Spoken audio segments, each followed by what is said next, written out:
Hello and welcome. Today we are having a question in which they're asking us to have a number like 88 miles per hour, and we're going to convert this to whatever number that we do not know what it is, but it's supposed to be meters per second.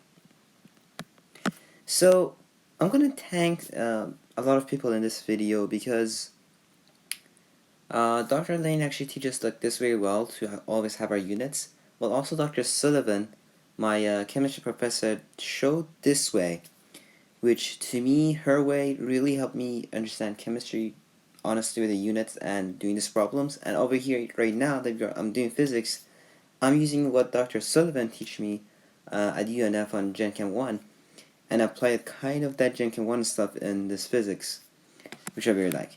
Because when we actually had the unit stuff, she was telling us that, okay, plan out what you're trying to do.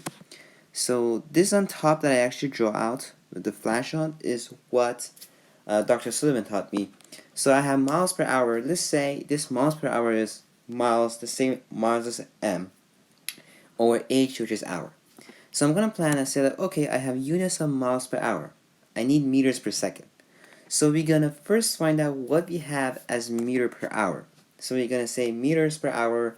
That means we are converting from miles to meters. And then on the next step, we're gonna convert our hour to seconds. So it's gonna be in meters per second. So we're gonna have two-step stuff in order that we get these two steps in one step in order to find out what we're gonna have as our units of our conversion. So I'm gonna say 88 miles per hour. That's what I have in the beginning. And then I'm gonna do this in a fraction, so I know the miles on the top, hours on the bottom, so I need something that hours on the bottom. So now this way I know when I'm converting to meters, I'm multiplying by the number that I have in meters. So I found out that in 1 mile, we're going to have 1,609 meters. So what we're going to do is we have to say, okay, we have miles on top, we have miles on bottom, these miles cancel out, we're going to remain with a unit of meters. And she always told us to cancel the units out, Dr. Sullivan, and circle the units that you're going to have at the end of the question, which I'm using all this knowledge right now in this question. So I'm going to get a unit of meters, and then what I'm going to do, instead of just hitting the calculator right there, or finish the problem right there, I'm going to do also the next step, which I'm going to say, okay, 1 hour and then second. So if you know in 1 hour, although I knew this one, but I still like search out to be sure. In 1 hour, we're going to have 3,600 seconds, or 3,600 seconds. So by this order, now you have the hour on the bottom, it's going to be cancelled with the hour on the top, and then you're going to leave with a unit of seconds. So at the end, our unit, just like how we planned out, is supposed to be meters per second.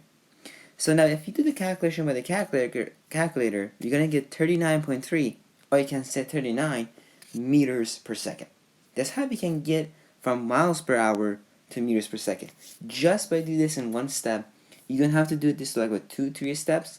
Just know what units are you converting, and then just plan out on the way that, okay, in order to get this question, I'm just planning out my numbers, and then always cancel the units that you know the units are not going to be on your answer, and circle out the answers. Again, this is what I learned from Dr. Sullivan.